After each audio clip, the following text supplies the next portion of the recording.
Hello viewers, आज मैं आपको विभाज्यता के नियम पर आधारित यह प्रश्न सॉल्व करने वाला हूं। तो बने रहिए हमारी यूट्यूब वीडियो के साथ। इस प्रश्न को बड़ा ही यूनिक तरीके से मैं आपको बताऊंगा, जिससे कि एग्ज़ाम में सॉल्व करने में कोई कठिनाई ना आए। इस बड़े से प्रश्न में दिया गया है कि निम्नलिखित में से कौन सी संख्या 7 से पूरी तरह से विभाज्य है। तो इसको बनाने के लिए हम लोग सबसे पहले जो टेक्निक इस्तेमाल करेंगे वो उस टेक्निक का नाम है डिजिटल सम। बिना डिजिटल सम के यह प्रश्न सॉल्व होना मुश्किल सा लगता है। तो हम लोग डिजिटल सम के बारे में शुरू से पढ़ेंगे। डिजिटल सम आखिर है क्या?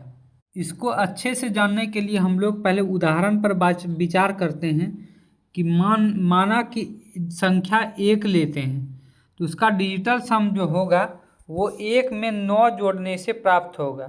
आप खुद देख लीजिए कि 1 और 9 मिलकर कितना हो जाएगा, बनेगा 10।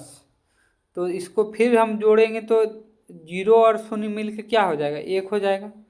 इसी तरह से 10 का यदि हम डिजिटल सम बनाएंगे तो इसमें हम लोग आगे 9 जोड़ेंगे और 9 जोड़ने पर हो जाएगा 19। 19 को हम लोग फिर जोड़ेंगे तो 9 1 10, 10 से डिजिटल सम। इसी तरह 9 जोड़ कर आगे बढ़ते जाएंगे, जिससे हमेशा डिजिटल सम 1 ही प्राप्त होगा। अब यदि हम दूसरे उदाहरण यानी 2 के डिजिटल सम के बारे में बात करेंगे तो हम लोग क्या देखते हैं कि 2 में भी हम लोग क्या जोड़ते हैं, 9 जोड़ देते हैं, जिससे कि हमें प्राप्त होगा 9 2 11। फिर यदि हम 11 में 9 जोड़ते हैं तो आगे इसी तरह डिजिटल सम हमेशा 2 ही प्राप्त होता रहेगा। 11 में यदि हम लोग 9 जोड़ते हैं तो बन जाएगा 20, जिससे कि डिजिटल सम हमेशा 2 आता रहेगा। इस प्रश्न में 7 से विभाज्यता के नियम को जांच करने के लिए सबसे पहले हम लोग क्या करेंगे, इकाई अंक से 3 स्थान को एक साथ लेंगे। जैसे 907 को एक साथ लेंगे तो ऑप्शन नंबर बी में 778 को एक साथ डिजिटल सम करेंगे। ऑप्शन नंबर सी को 306 को एक साथ डिजिटल सम करेंगे। ऑप्शन नंबर डी में 951 को एक साथ डिजिटल सम करेंगे। तो हम लोग अब बाकी जो संख्याएं हैं उसका डिजिटल सम बाद में करके इसको घटा देंगे। डिजिटल सम का मतलब है संख्याओं को जोड़कर उसको एकल अंक में बदलना। तो हम लोग शुरू करते हैं। तो ऑप्शन नंबर ए जो है उसमें लिखा गया है 6 8 प्लस 2 प्लस 5 लिखेंगे एक साथ, क्योंकि इस चारों को एक साथ जोड़ना है जैसा कि पहले बताया गया। और उसमें 9 प्लस 7 जोड़ेंगे, यानी 0 को शामिल हम लोग नहीं करेंगे। अब हम लोग ऑप्शन नंबर बी पर विचार करते हैं और इसका भी डिजिटल सम प्राप्त करेंगे।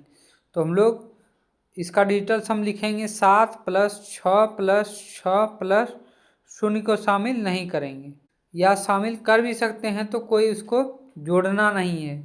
7 प्लस 8, दाएं ओर का एक तरफ, बाईं ओर का एक तरफ। इसी प्रकार ऑप्शन सी के डिजिटल सम को प्राप्त करने के लिए हम लोग 7 प्लस 3 प्लस 5 प्लस 7 लिखेंगे एक तरफ, अब माइनस 3 प्लस 6 लिखेंगे। 0 ले भी सकते हैं या नहीं भी ले सकते हैं। इसी प्रकार ऑप्शन नंबर डी के डिजिटल सम के लिए हम लोग करेंगे 7 plus 1 plus 3 plus 2 minus 9 plus 5 plus 1।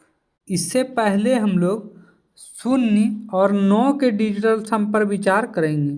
तो 0 का जो डिजिटल सम होगा वो हमेशा 0 में 9 जोड़ने से प्राप्त होगा, तो जिससे आएगा 9। और 9 का डिजिटल सम यदि हम लोग प्राप्त करेंगे तो वो आएगा 9 प्लस 9 यानी 18। यानी 18 को फिर से हम लोग जोड़ेंगे तो हमेशा डिजिटल सम 9 ही प्राप्त होगा। तो जहाँ जहाँ 9 होगा वहाँ वहाँ हम लोग 0 का प्रयोग करेंगे। तो यही यहाँ ध्यान देने वाली बात रहेगी। अब चारों विकल्पों के डिजिटल सम को हम लोग प्राप्त करते हैं। तो पहले का जो डिजिटल सम होगा वो किस तरह प्राप्त होगा, 6 प्लस 8 प्लस 2 प्लस 5, जिसको जोड़ने पर आएगा 19 और 9 7 16। डिजिटल सम को देखते समय बनाते समय जो समान अंक रहेगा उसको नहीं लेना है, यानी 7 दोनों में है इसलिए 7 को हम लोग नहीं लेंगे।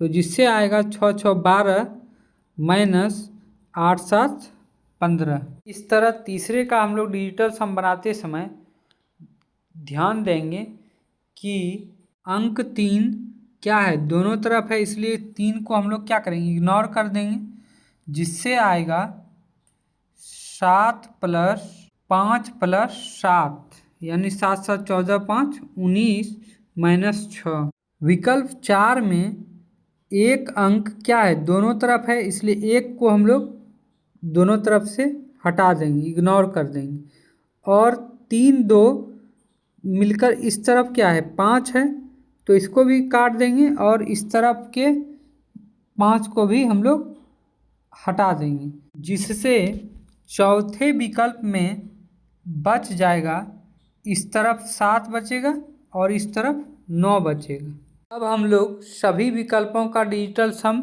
एक तरफ लिखते जाएंगे। तो 19 में 16 जाएगा तो बचेगा 3।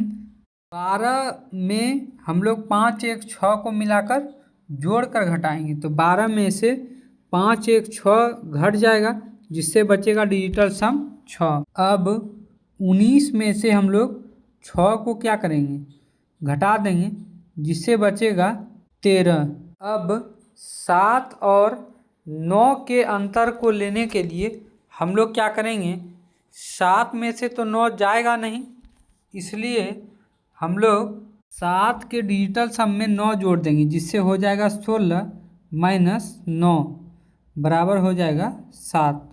अब हम लोग क्या देख रहे हैं कि सबका डिजिटल सम आ चुका है हमारे पास। तो चारों डिजिटल सम में कौन सी संख्या ऐसी है जो 7 से पूरी तरह विभाज्य है, तो वो ऑप्शन नंबर 7 है जो पूरी तरह 7 से विभाजित है। इसलिए 7 वाला डिजिटल सम किससे प्राप्त हुआ, ऑप्शन नंबर डी से। तो इस प्रश्न का सही उत्तर हो जाएगा ऑप्शन नंबर डी।